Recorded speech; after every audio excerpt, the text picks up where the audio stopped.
welcome to Peter Stark, an SI Field Trip AU. This AU is set post-Endgame.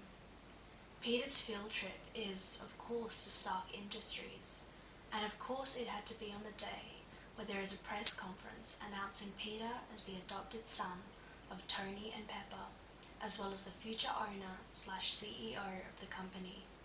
Throw in Flash being his usual arrogant self, and a jealous, abusive teacher, and Peter is in for a long day, while his class are in for a shock. Sit back, relax, and enjoy this Marvel one-shot.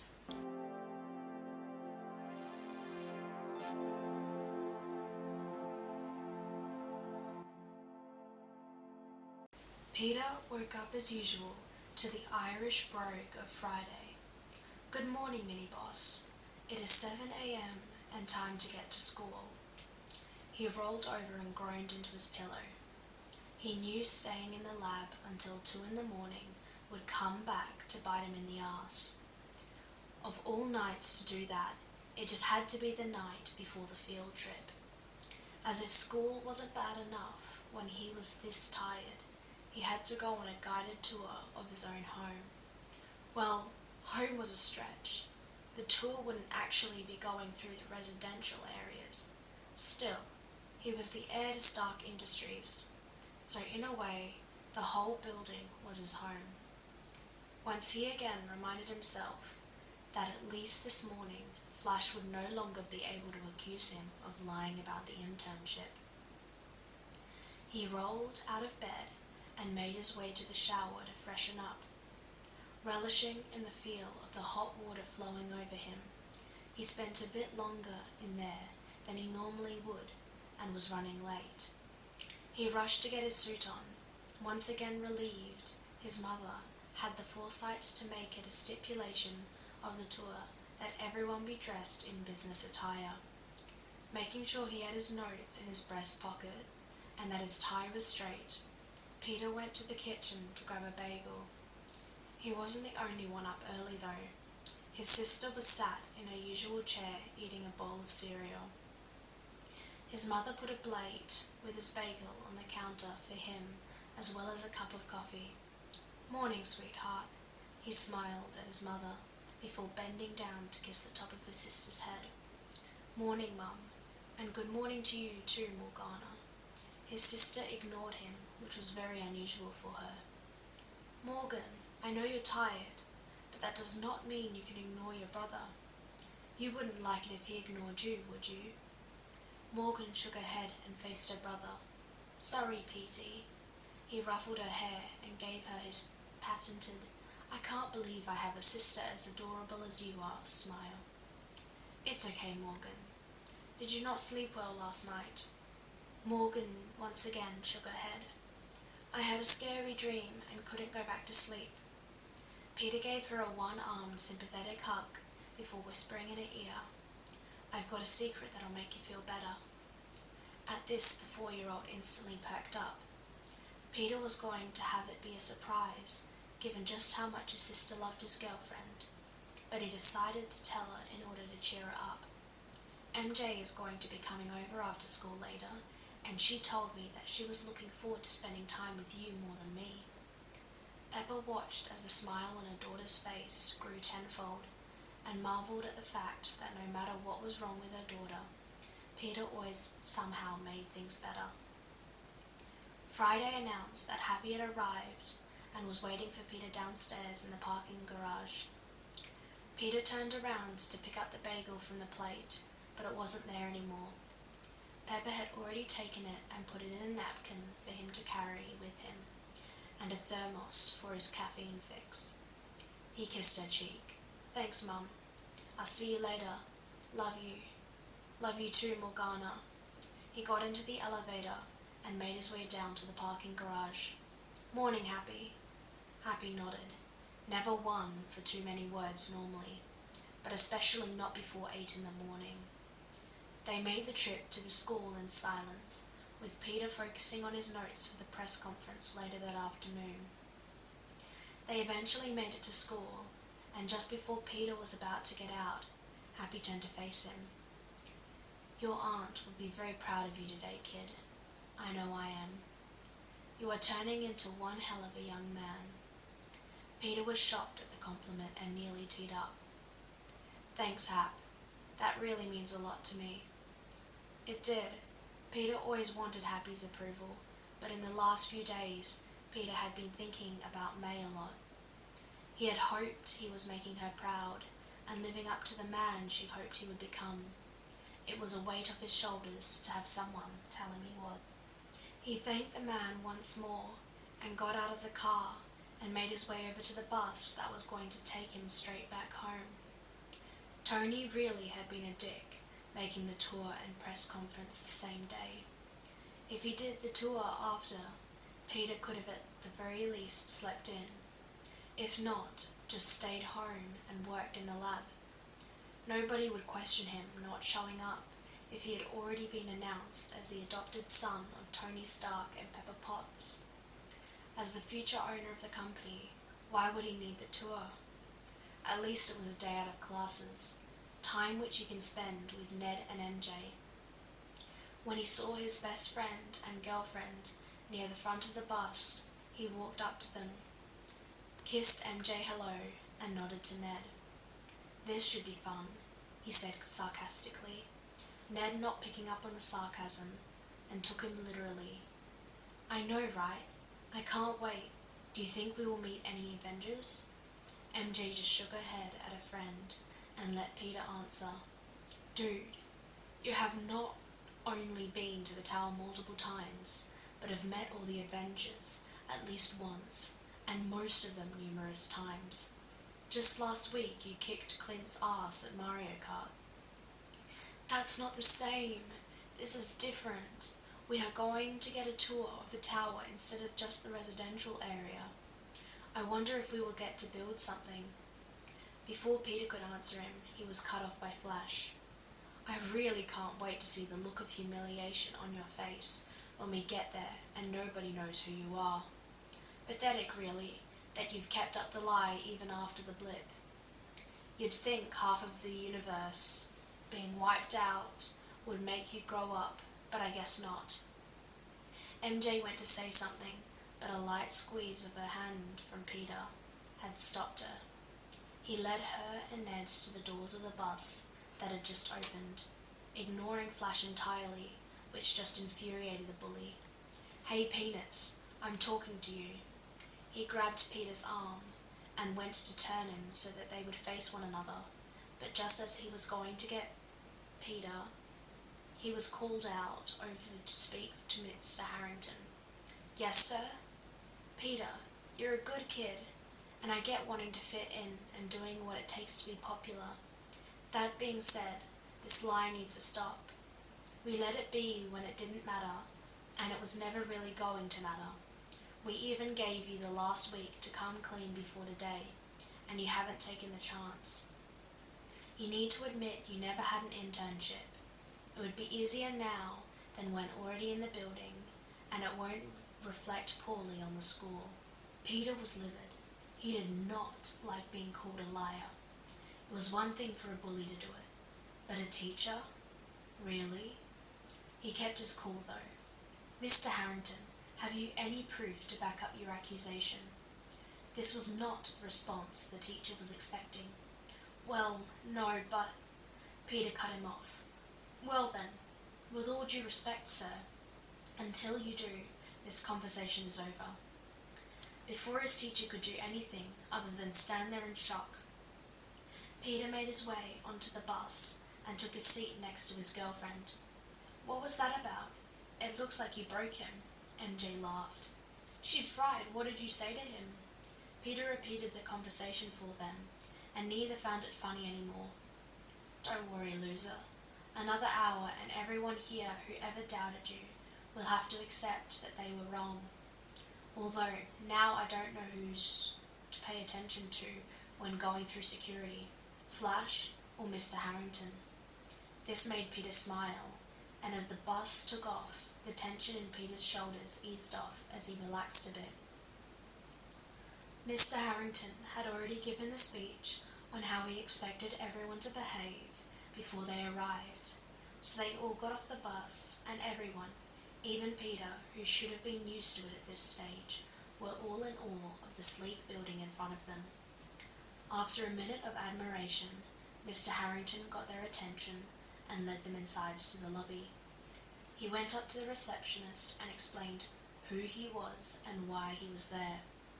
The receptionist, a young woman Peter recognized as new hire by the name of Donna, told the teacher that their tour guide would be with them any moment.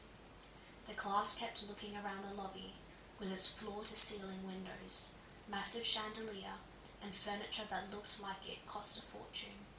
Peter had no doubts that it did, knowing his dad. As well as a fountain, there was enough to capture their attention. "Good morning, Midtown Academic Decathlon team." Peter recognized his voice as belonging to one of the more senior interns, Gwen. Once she had everyone's attention, she introduced herself. "My name is Gwen. I am a senior intern here at Stark Industries, and I will be giving you your tour today.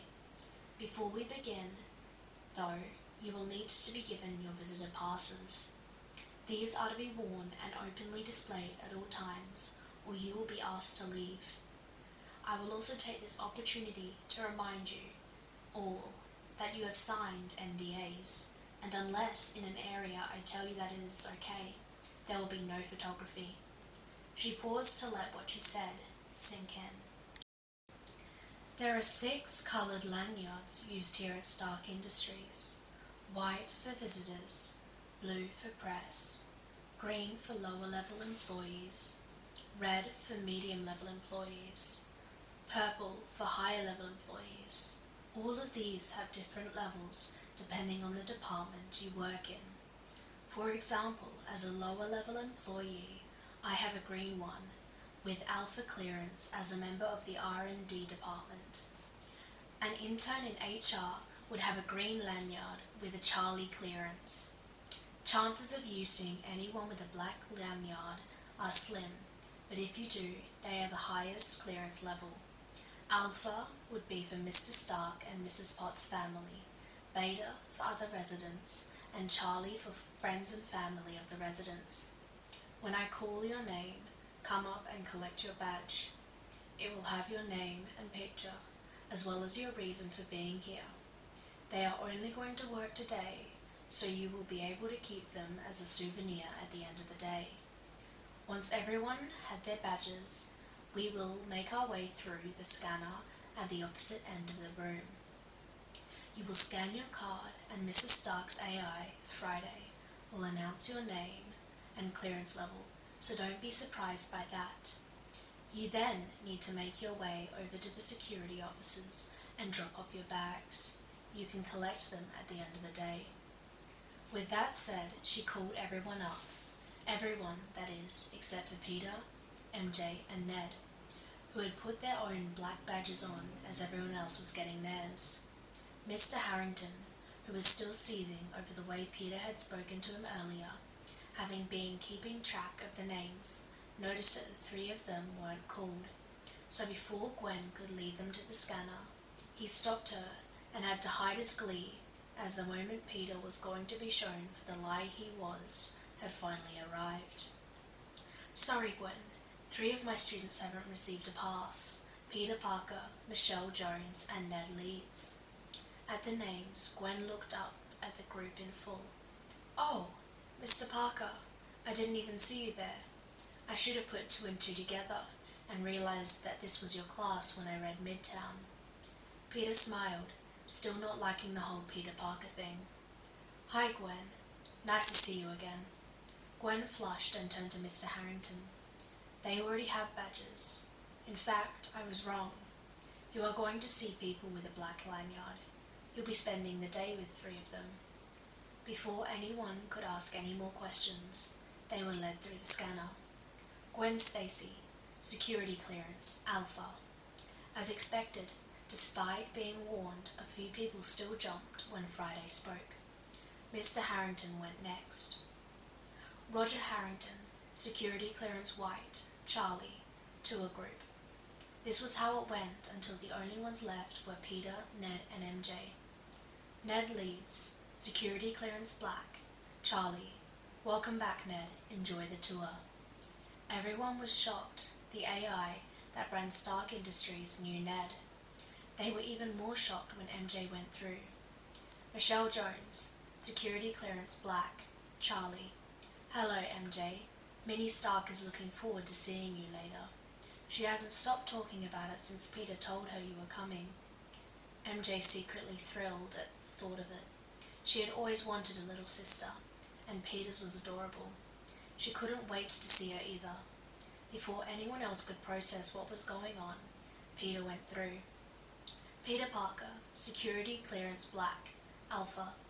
Hey mini boss. Boss has asked me to tell you that the issue in Hong Kong has been sorted, and the release should go off without a hitch, and that he will talk to you more about it when he gets home. Peter couldn't help but smirk. He knew damn well that his dad had told Friday that information hours ago, and would have told her to wait until he was on the tour to tell him. I don't believe it. You actually work here? Combine the tour guide, addressing him as Mr. Parker, and his security clearance, nobody could deny Peter actually worked there anymore. Mr. Harrington looked like he had seen a ghost. Flash, on the other hand, looked enraged. All his plans for humiliating Peter just went out the window. The rest of the team were all muttering along the same lines. If any of you ever actually cared to get to know me properly, you would know that this isn't something I would lie about. It was addressed to everyone, but Peter was staring directly at his teacher as he said it. Mr. Harrington had gotten past his seen as a ghost moment and was silently fuming. Taking pity on Peter, or his class who looked mortified, he wasn't sure which Gwen got everyone's attention. Okay then, our first stop will be the Stark Industries Museum. This will cover the entire history of the company, from its formation under the late Howard Stark, right through to when Mrs. Stark stopped weapon manufacturing, worked with the Avengers, and up to today. This then leads into the Avengers Museum. Pictures will be allowed in the museum, so feel free to take as many as you want. That should take us up to 11:30, where we will break for an early lunch. They made their way to the museum and had barely started the tour when Friday interrupted.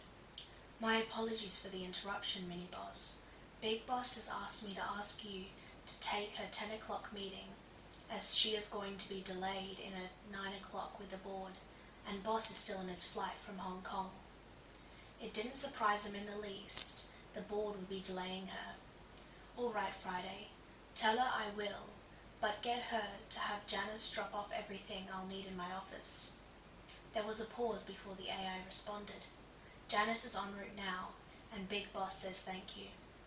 Peter looked at the bewildered looks on his teammates and teacher. Yes, I'm sure you have questions, and they will be answered later. Right now, though, I've got a meeting to prepare for. He turns to Ned and MJ. I should be back before lunch. If not, I'll have Friday tell me where you are. He started to walk away when Mr. Harrington grabbed his arm and pulled him back. I can't just let you leave the group and wander off. I can accept you work here and that you have a high clearance, but there is no way you can expect me to believe that, from what I can gather, Pepper Potts is asking you to take a meeting for her, or that you have your own office. This is gone. Peter was really losing what little respect he had left for his teacher. I'm going to stop you there and refer back to our conversation earlier this morning. If you don't believe me, I am more than happy to bring you with me to my office and prove you wrong. Or perhaps you would like me to bring you to the boardroom and Pepper can tell you herself. Peter waited patiently for Mr. Harrington's response, but he didn't get one. This is the second time you have accused me of lying and questioned my integrity today alone. At least the first time you had the decency to do it in private. This time you have not only done so publicly in front of my classmates, but in front of an employee. Now I understand how it looks, and I understand that it is unusual that a 16-year-old high school student would have as much authority as I do. That, however, does not give you the right to speak to me as you have and make the accusations against me that you have, let alone put your hands on me. In school, you have the authority and the power, and I would normally be the same quiet, reserved student I always was. However, here, I do not have that luxury. I have too many responsibilities. So Friday is going to have the nearest security officer come join us, and we will resolve your doubt once and for all. Mr. Parker, how dare you speak to a teacher like that? I don't know what has gotten into you, but this is not acceptable behaviour, and if it weren't for the fact that there is no other chaperone except me to watch you, I would be bringing you out to the bus, and you would miss the rest of the tour. I can't do that without ending the tour for the rest of the team, so instead you will stay, but you will apologise to Gwen and the rest of your team for this charade. You will no longer be welcomed as a member of the academic decathlon team. I will be recommending that Principal Morita suspend you as well as phone home for your behaviour today. You have been an absolute embarrassment to the school here today. I've never been so ashamed of a student in all my years as a teacher. Just as Mr. Harrington finished shouting at Peter, none other than Happy Hogan himself walked in. Kid, what's going on? Are you okay? Friday said you wanted the nearest security officer. What's going on? Peter turned to face the head of security. Happy, just the man I wanted to see. This is Roger Harrington, my chemistry teacher. Mr. Harrington, this is Happy Hogan, Stark Industries head of security and assessed management. Mr. Harrington here felt the need to call me a liar and question my integrity this morning before we left school. He, along with the majority of my teammates, didn't believe me when I said I had an internship here. Most accused me of lying and seeking attention. Because of this, I never bothered mentioning that I had gotten promoted. So this morning Mr. Harrington told me I needed to come clean before we arrived so as not to be an embarrassment to the school. After confirming that he had no proof, I told him the conversation was over and walked away. Peter paused to catch his breath. Despite the proof given by Gwen recognizing me, or my security clearance, when Friday informed me that Pepper needs me to take her at 10 o'clock as she is caught in a board meeting, Mr. Harrington grabbed me, tried forcing me to stay, and in front of my class and Gwen, made the same allegations. I asked security to be here to confirm for Mr. Harrington that I do in fact have the authority to have him and the rest of the class escorted from the premises. Happy paused for a second before looking at Peter. He knew the kid had developed more confidence with his newfound leadership role in the company, even if it wasn't announced to the general public yet. But to see Peter Stark in front of him now, versus the Peter Parker he had met all those years ago, the other night, you'd swear that those two were different people. He grabbed you? Mr. Harrington instinctively got 2 steps back. Happy didn't become Tony Stark's personal bodyguard without an ability to intimidate people. He did, but as wrong as that is, and believe me, it will be addressed, that is not the point. I'm on a bit of a time crunch here, Happy. I need to get up to my office and prepare for my meeting. Just want you to confirm I have that authority. Happy looked away from Peter to Mr. Harrington. Mr. Parker does indeed have the authority to have everyone here not only escorted, but barred from the premises. And given what I've just heard, I would be more than happy to do it myself. Thank you, Happy. That's all I needed. I'm sure it won't be necessary to actually escort anyone because Mr. Harrington isn't going to be making any more baseless accusations against me anymore. Isn't that right, Mr. Harrington?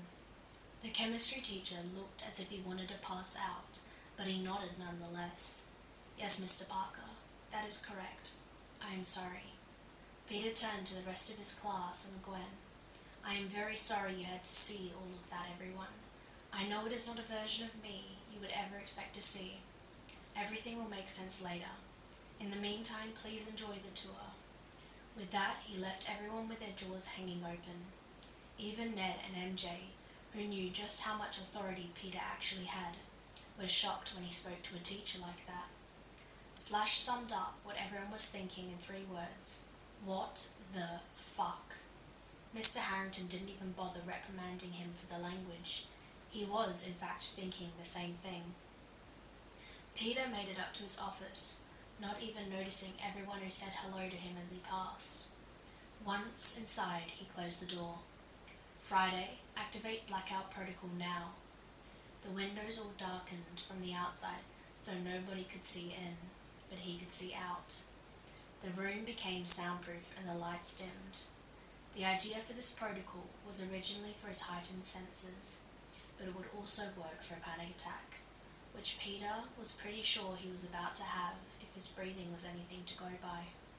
He didn't even make it to his chair. He fell against the front of his desk, pulled off his jacket, pulled off his tie, and undid the first 3 buttons of his shirt, but he still couldn't breathe. Friday, call Dad. Panic protocol. 5 seconds later, Peter heard one of the only things that could calm him down. Pete, it's okay. I'm here, buddy. Just breathe. I can't, Dad. I just can't. Peter, that's talking. I said breathe. In 2, 3, out 2, 3. In 2, 3, out 2, 3. This went on for 5 minutes until Peter had control of his breathing again. Okay, Pete, tell me what happened. Peter recapped everything that had happened since he arrived at school, leaving out the part about Mr. Harrington grabbing him. He didn't want the man to be fired, which would be the nicest possible outcome if his dad found out. Needless to say, while I know I'm capable of it, I don't like using my CEO voice, as you call it. Tony was livid at the way his son had been treated. You've got this, kid. I was a mess the first time I had to take charge. I was only 21, and suddenly I was in charge of the biggest weapons manufacturer in the world. Power is a heavy burden. What is it your uncle used to say, though? With great power comes great responsibility, Peter finished, with a smile on his face at the thought of his uncle. Today was always going to be tough. That's why I made sure your team was picked and scheduled for the tour today. I wanted today to be as hard as possible, so that when you got through it, you would know you can do it. Pepper and I wouldn't be giving you the power you had in the company right now at such a young age if we didn't know that not only can you handle it, but that you will thrive. Granted, I didn't expect your teacher to be a grade A arsehole, but my point stands. You've got this.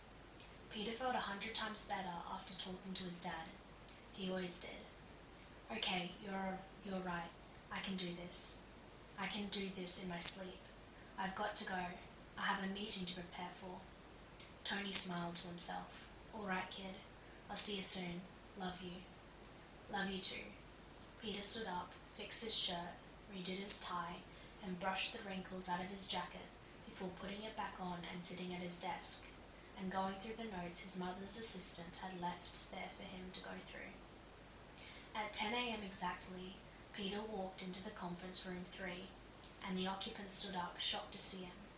Miss Pym, Miss Potts apologizes, but she has been caught in a meeting and has asked me to fill in for her. Hope raised her eyebrow. Miss Pym, normally I'm Hope. Peter smiled at the woman in front of him. Normally I'm not filling in for the CEO of a multi-billion-dollar tech conglomerate. Hope laughed at his response. Okay, I'll give you that one, Mr. Stark. Peter smirked and gestured for her to sit as he took his own seat. They spent the next hour and a half going over some details of a proposed joint project between Pym Industries and Stark Industries. Well, that about covers everything scheduled for today's meeting, Mr. Stark. You'll let Miss Potts know what we decided? Peter stood up and shook her hand. Of course, Miss Pym. I'm sure she will agree with me that this project will not only do a lot of good for the world, but also bring a fair bit of revenue for both our companies. Hope smiled at him. Okay, Pete, meeting's over, so I don't have to be the CEO Hope Pym anymore. So believe me when I say your parents are extremely lucky to have you, and I have absolutely no doubts that this company is going to be in steady hands for decades to come. You will do more good for the world as CEO of Stark Industries than I think you could ever do as the other guy. You have a real flair for business. Peter flushed at the praise. Thanks, Hope. That means a lot to me. See you at the party later? What party? She asked, trying to make sure she didn't sound like she knew anything. for the CEO of Fortune 500 company who keeps secrets as part of her job. Keeping secrets about a surprise party was just not something she could do. Please. Tony is about as subtle as a bull in a china shop. He also forgets I have super hearing. Even if I didn't hear him talking about it, I know him. There is no way he is announcing me as his son and heir to the world and not throwing a party afterwards. Hope nodded. She couldn't really argue against what he said. Yeah, that's true. Yes, I'll be there. Everyone will be. Those of us who didn't arrive last night will be here in the time for the press conference. Your dad is going to be upset. He ruined the surprise. Don't worry. I liked surprise. Don't want to hurt the old man's feelings. I got to go though. My academic decathlon team are on a tour of the building today. Dad's idea of proving I can deal with the stress of being part of the company, throwing everything at me in one day. I'm supposed to be heading to lunch with them right now. I'll see you later. Peter made his way down to the food court. That was the Stark Industries cafeteria. This time, seeing those around him and acknowledging their greetings, he got to the cafeteria and sought out MJ. He saw her in line with Ned, looking at the menu at the Mexican stand. The burrito bowl is pretty good. Ned jumped a foot in the air. Jesus, dude, don't sneak up on a guy like that. I could have had a heart attack. Peter gave his guy in the chair a sympathetic pat on the shoulder. Be better aware of your surroundings next time, and I won't be able to. MJ bumped her shoulder with his. To be fair, not all of us have a Peter tingle. He looked at her with mock hurt written across his face. Really? I just got Dad to stop calling it that. Don't you start. She shook his hand and raised her eyebrows slightly. He knew she was asking if he was okay after everything that happened in the museum. He gave her hand a light squeeze and smiled. He would fill her in later about his call with Tony, but for now, all she needed to know was that he was okay. So, how was the museum? Ned just scoffed. Really? How was the museum? You flaunt your power in front of the whole class and have the head of security of one of the largest tech companies in the world tell our teacher that you have the power to have us all kicked out and banned from the building, then leave to go take a meeting for the CEO of said large tech company, and you ask us how the museum was. Ned, being Ned, didn't exactly use his inside voice and drew the attention of the rest of the team over to them. Flash was the first person to get over to them. Parker, what the fuck is going on? I mean, I'm not stupid enough to suggest you don't work here. Not after what happened with Mr. Harrington. But why do you have so much power, and how are you so high up enough that you take meetings for Pepper freaking Potts? Abe interjected before Peter could answer. Don't forget the fact that he has his own office. What's up with that? Peter could take a deep breath. He could handle this. All right, guys, I get it. You all have questions. You all want to know what the hell is going on. I would too. I promise before we leave all of this will make sense. In the meantime, just enjoy the rest of the tour. Nobody looked too happy with his answer. Oh, come on, Parker. Flash figured calling Peter penis right now was probably not the best idea. You can't really expect us to wait. You owe us an explanation. Peter could feel his nerves settling in again. He really hated this. It was one thing to act with authority with employees who wouldn't argue back with him in the first place. These were people he went to school with, though. He didn't like having to be like this with them. He tightened his hold on MJ's hand to ground himself. She softly ran her thumb across his knuckles in an effort to comfort her boyfriend. Flash, you are the last person I owe anything to. Now, I have told you that everything will be explained later, and to enjoy the rest of the tour in the meantime.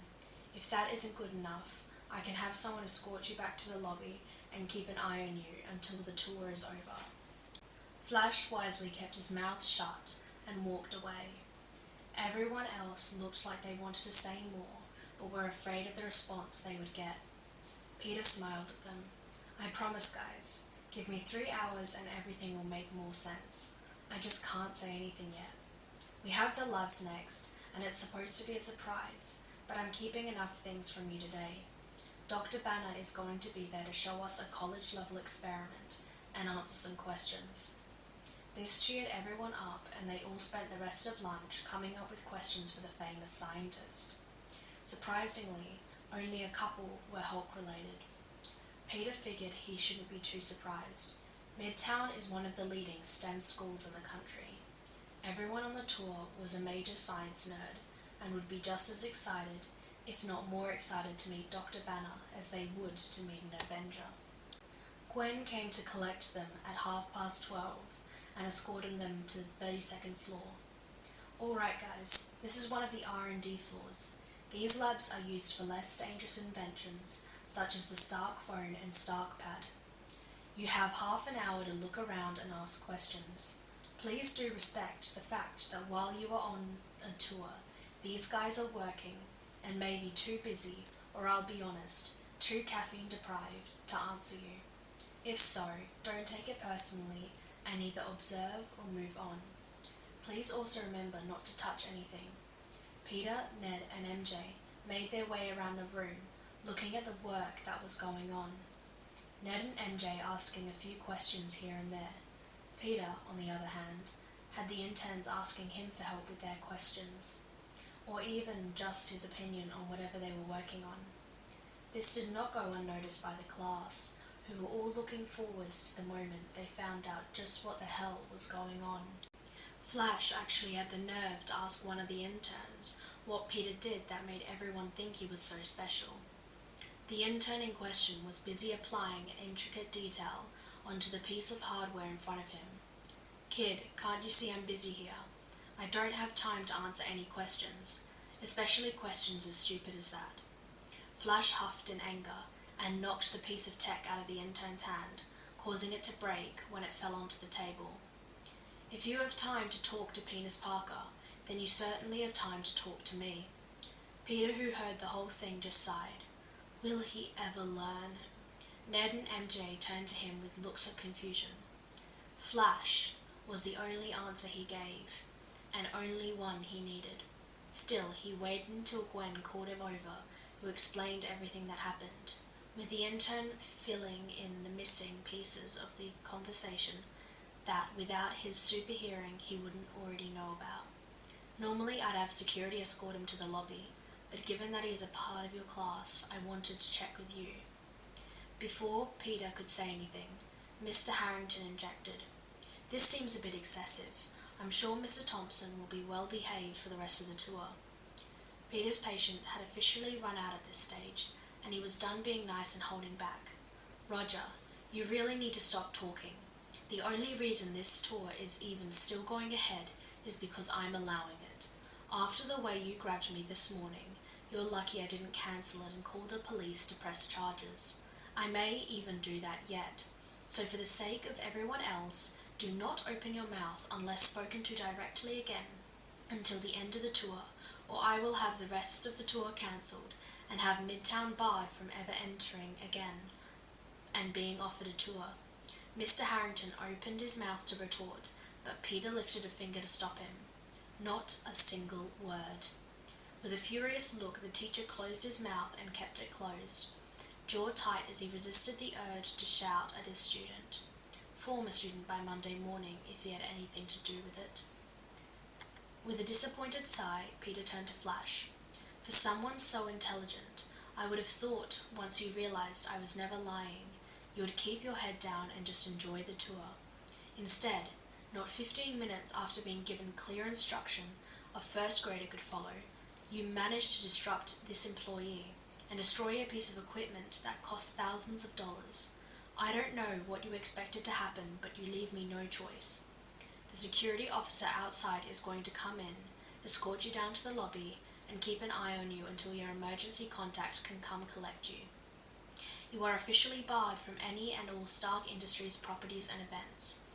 He waved for the security officer Friday had sent to come in and escort Flash away. You can't do this, Penis. I don't know what the fuck is going on here, but by the time my father is done suing you and Stark Industries, this company will be mine, and the first thing I'm going to do is fire your stupid ass. You are nothing but a pathetic orphan who only got a job here because of pity. Look at me. I'm puny penis Parker. Oh, woe is me. My mummy and daddy died in a plane crash. And then my uncle died in a mugging. I bet they aren't even dead. They probably just wanted to get the hell away from you. How the fuck anyone could even love you is... The rest of Flash's tantrum couldn't be heard after the door to the lab was closed. No doubt the whiny teen was giving the security guard an earful and a headache. Not for the first or even second time that day, his class stood and stared at him, not knowing what to say. There was an awkward silence that went on for what felt like an hour, but in reality was only a few seconds, before Peter turned to Gwen and asked what was next on the list. Well, it was supposed to be the experiment with Dr. Banner, but he emailed to explain that there was a change in plan, and that he would meet us in the demo room 1 at 2 for a Q&A. Instead, we have a walk around the various other departments, with a brief explanation of what each department does. Peter nodded and facing everyone. All right then. Thank you everyone for your time. We appreciate it. My apologies for Mr. Thompson's behaviour. Over the next hour, the class was led through other parts of the company and got a glimpse into everything it took for a company as large as Stark Industries to run. Finally, we have the executives floor. This floor holds the offices of people such as Miss Potts and Mr. Stark. Rumour has it that though Mr. Stark never uses his office anyway. Peter smiled. I can confirm the rumour is true. I don't even think the man knows he has an office. He spends most of his time in his private lab. Everyone laughed at this, everyone except Mr. Harrington, who was silently brooding. He did not appreciate the way Peter spoke to him, or how he humiliated him in front of his students. He was also extremely jealous of the fact Peter did actually work for the company, a company he was rejected from 3 times before he decided to get his teaching degree. No, Roger Harrington did not laugh. Instead, he was trying to figure out how he was going to get Parkus kicked out of school. Abe interjected his teacher's brooding though. Whoa, Peter, we knew you clearly had an office, but up on this floor? Just what exactly do you do here? Peter had hoped the class wouldn't see his office. He should have expected it though with his luck. I do a lot of work with Miss Potts, and that's all I'm going to say. I promised you'd have answers before we left, and you will. Gwen coughed lightly to get attention back to her. All right, then that's everything there is to see up here. Why don't we head to the demo room for the Q&A with Dr. Banner? They were just leaving when Pepper came off the elevator, muttering to her assistant. I mean, really, it's 4 hours since that meeting was supposed to end. They do realize I have a company to run, right? Her rant cut off when she saw the wide, doe-eyed teens in front of her. Oh, I'm sorry, I didn't even see you all there. I hope you're enjoying the tour. I wish I could stay and talk, but I have a press conference to get ready for. They were all about to leave, including Peter, before Pepper called him back. Yes, Miss Potts. With his back to the class, they didn't see the terror on his face at his near slip-up. But Pepper did, and covered for him beautifully. Really, P, I thought we had finally got you to start calling me Pepper. Peter silently mouthed a thank you to his mother. His class were now too preoccupied with the fact he was supposed to call her Pepper to notice his near slip of the tongue. By the time any of them would remember it, it wouldn't matter. Will you stay back a minute? I want to go over the notes you took for the meeting with Hope Pym this morning. He rolled his eyes at her name-dropping Hope, making him instantly cooler, like he wasn't going to be the most popular student in the school come Monday morning. Sure, he turned to his class. I'll see you guys there. They left, and Peter followed his mother into her office, Janice staying outside in her cubicle. So, how was the tour been? Peter didn't exactly want to tell her everything that happened. He was still hoping neither her or Tony would ask Friday about anything. It's been okay. She heard the tone in his voice and knew immediately he was hiding something. What happened? He reached his hands to scratch the back of his head, a habit he had picked up from Tony, something Pepper was well used to. It was something her boys did when they were hiding something. Nothing. Peter Benjamin Parker Stark, don't you dare lie to me. Peter held his hands up in surrender. I wasn't going to lie. Pepper just raised her eyebrow and crossed her arms over her chest. So you weren't just about to tell me nothing happened? No, I was about to say that nothing happened that I couldn't handle. He smiled at her with puppy dog eyes, something both her kids and the man-child of a husband did when trying to get out of trouble. Her stance didn't change, but she did smile at her son. Mm-hmm. I'm sure that is exactly what you were going to say. Right, go on then. Go meet up with the rest of your class before Clint and Sam start telling embarrassing stories about you. It clicked for him then. The change in schedule wasn't because Bruce didn't have time. He was roped into an Avengers meet and greet, probably by Clint. Oh, please, God, no. Go. I'll see you soon for the press conference. Peter made it to the demo room in record time. The joys of having the elevator controlled by an AI. You can ask that it go faster. He dropped from the 18th floor to the 15th floor in 10 seconds. Thankfully, he didn't hit his head on the roof when the elevator suddenly stopped. Spidey powers for the win. Instead, he just walked out and jogged down the hall until he made it to the double doors and could hear Clint talking about him. He opened the door just as Clint said, "Yeah, Petey just sucks at Mario Kart. Poor kid. It's actually kind of embarrassing." Embracing the suck, Peter shouted up to the stage, "If I suck so much, why is it that I beat you every single time? Doesn't exactly say a lot about your abilities, does it?" Everyone in the room, not an Avenger, turned to look at him. Luckily for Clint, otherwise they would have seen his ears go red. "Petey!" Winda had obviously noticed to take Morgan with her to the Q&A. Peter crouched down on one knee and opened his arms for the little missile that had detached herself from MJ and was now coming to him at top speed. His sister ran straight into his arms, and all his classmates smiled at the sight. "So how many juice pops did you have to bribe Wanda with to get her to bring you down here?" Morgan held up one finger and had the biggest evil grin on her face. "She said that I would get to meet all of your friends." Peter looked at the woman in question, his pseudo-big sister, and all he got in return was a tongue stuck out at him. Joke was on Wanda anyway. It's the Avengers Peter didn't want everyone meeting. They would embarrass him. He had no problem with everyone meeting Morgan. He put her down and took her hand. "Well, why don't we go back to MJ and enjoy the rest of the Q&A before we have to go?" He walked over to where MJ had saved a seat for him and sat down. Morgan climbed up onto Peter's lap and grabbed MJ's hand.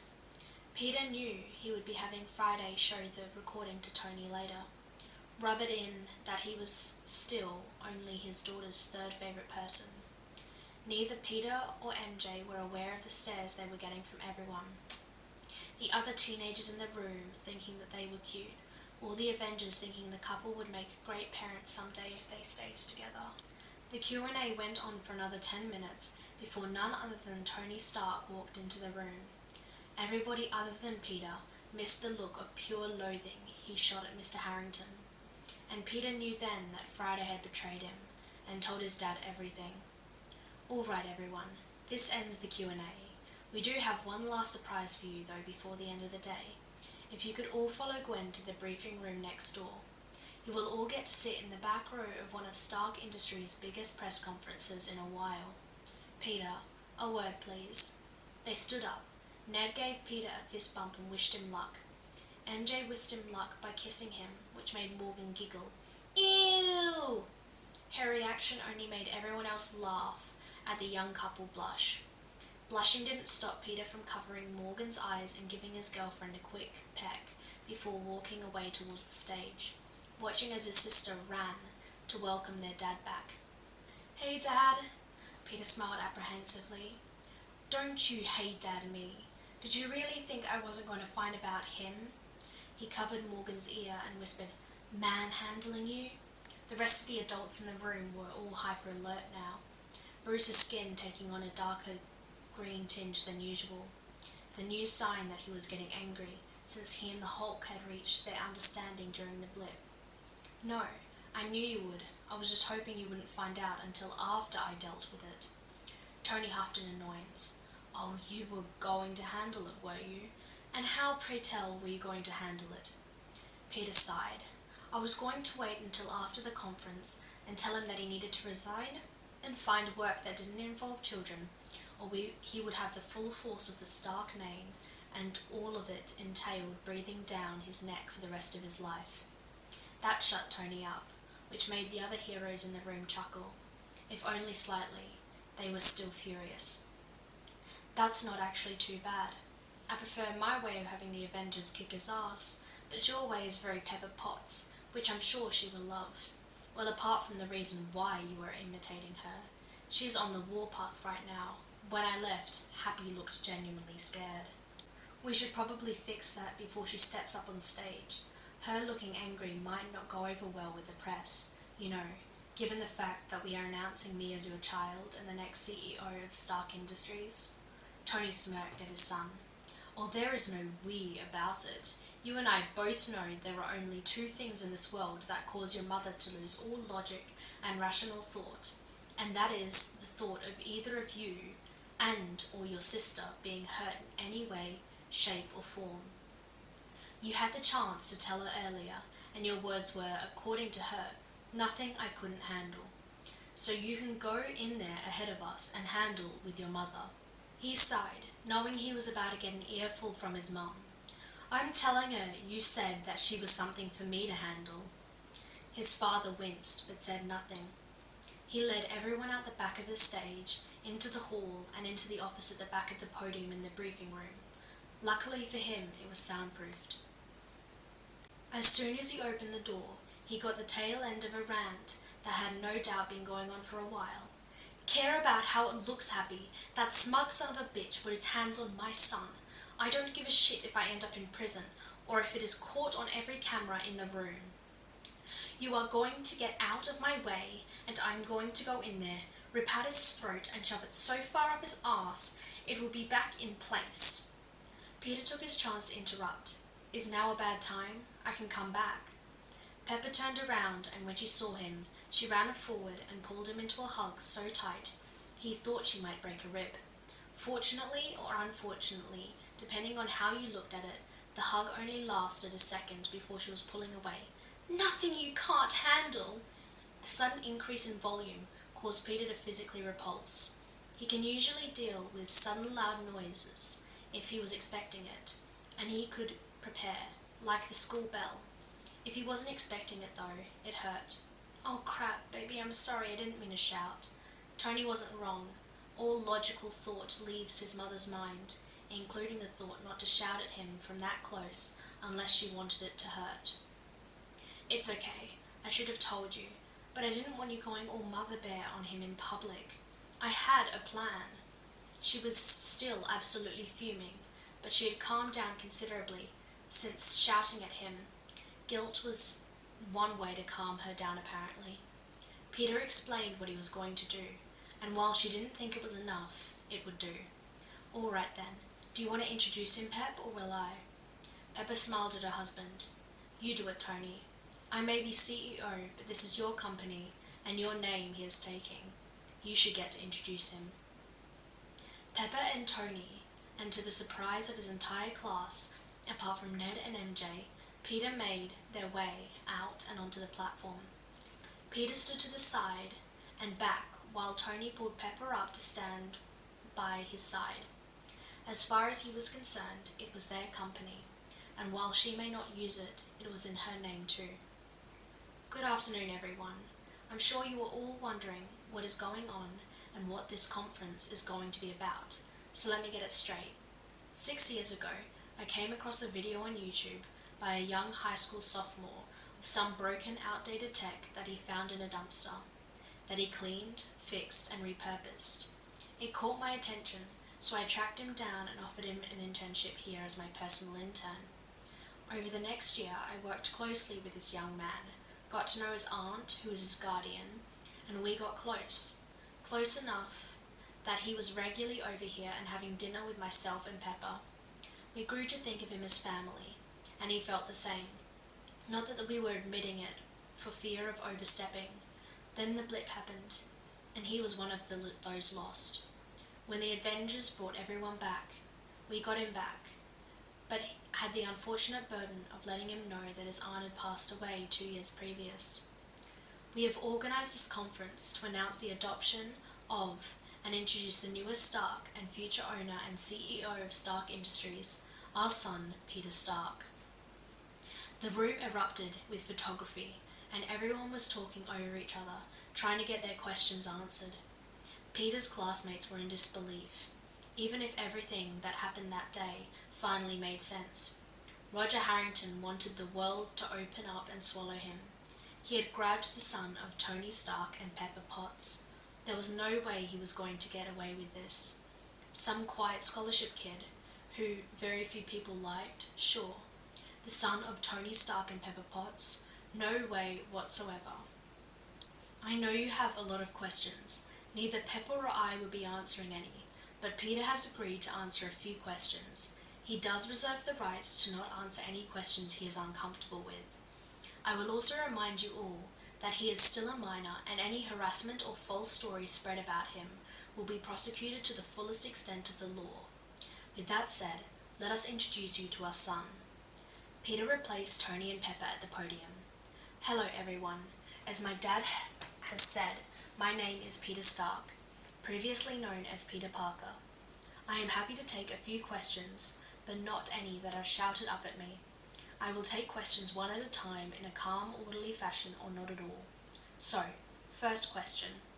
Every hand in the room, bar Ned, MJ, and Mr. Harrington, shot up. Yes, you in the front with the red jacket. Stacey Abrams, New York Times. What is it like being adopted by two of the most powerful people in the world? Peter smiled and chuckled a little. I never think of it as them being some of the world's most powerful people. To answer your question about what it's like to be adopted, though, it has been great. I wish I still had my aunt, who, as Dad said, died during the blip years, and my uncle who died when I was 14, or even my parents who died when I was 2.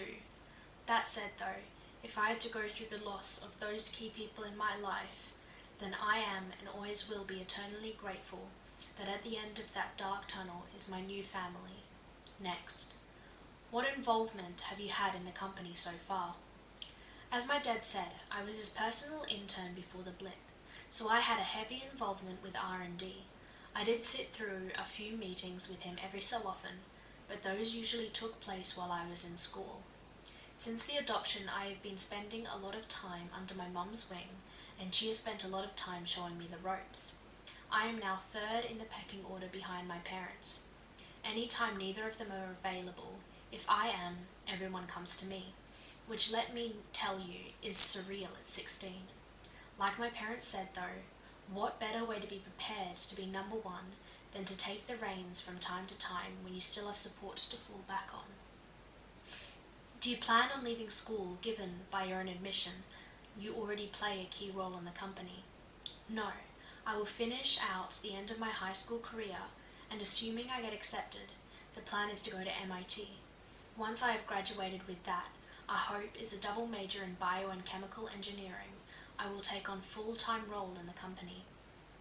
The questions carried on in the same manner for another 15 minutes, when at 3 o'clock Peter ended the interview, stating that his class had been on a school tour and that he had better join them in returning to school.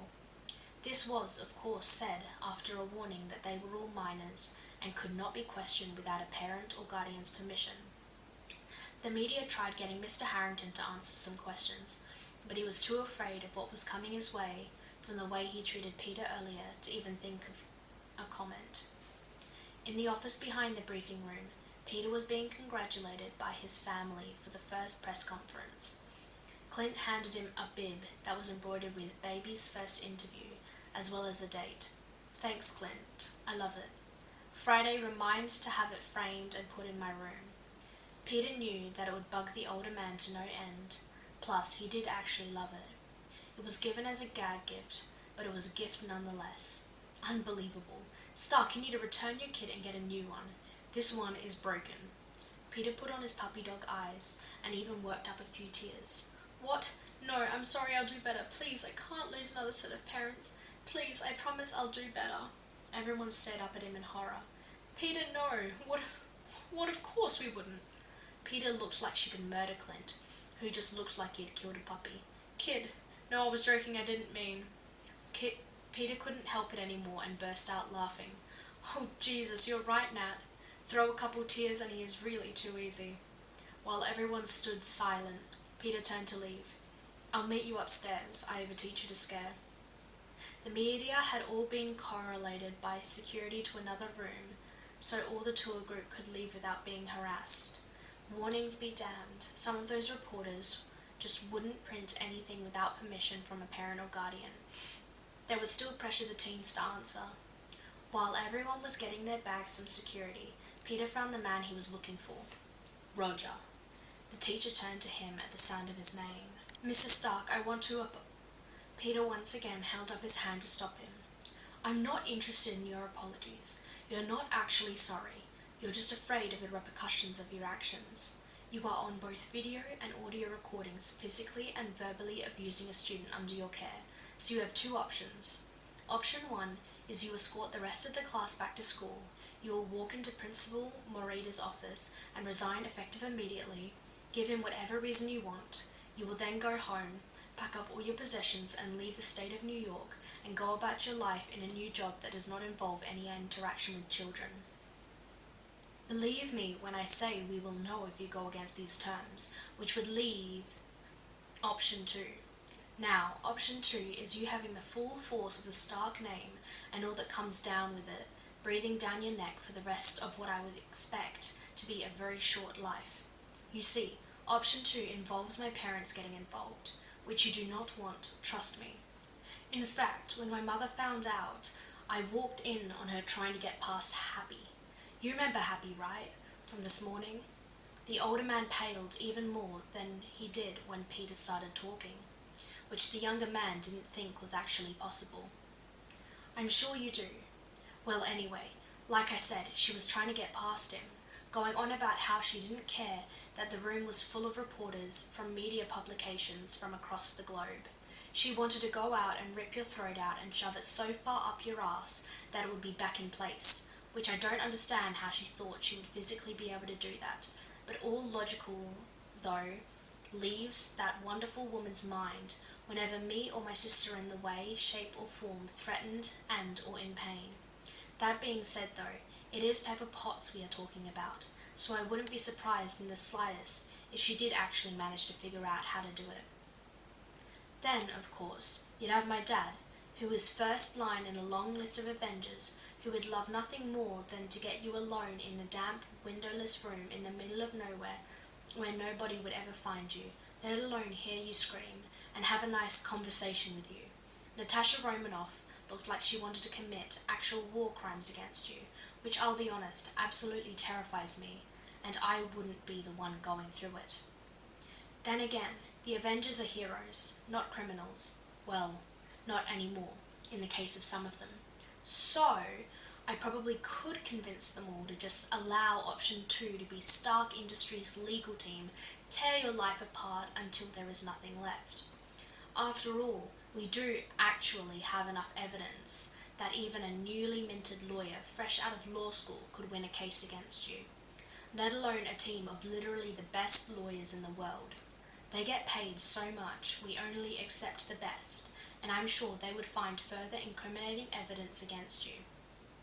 After all, you don't just wake up one day and think to yourself, "I think I'll assault a child today." That behaviour is built up over time. Choice is yours, Roger. Option 1 or option 2. I don't particularly care which one you take. I'll guess I know on Monday. If you're gone, then you obviously made the smart decision. If I see you in school, I guess you aren't that smart after all. Oh, and one more thing. Ned and MJ are staying here. They have signed letters from their parents stating this, but somehow I don't think that will be necessary, Roger. Back in the penthouse, everyone was laughing their heads off as they watched the kid put the fear of God into who, one way or the other, would be a former teacher. Kid knows me too well if he knows my "I want to commit war crimes" face. Clint looked a little pale himself. Maybe I should lay off the practical jokes for a while.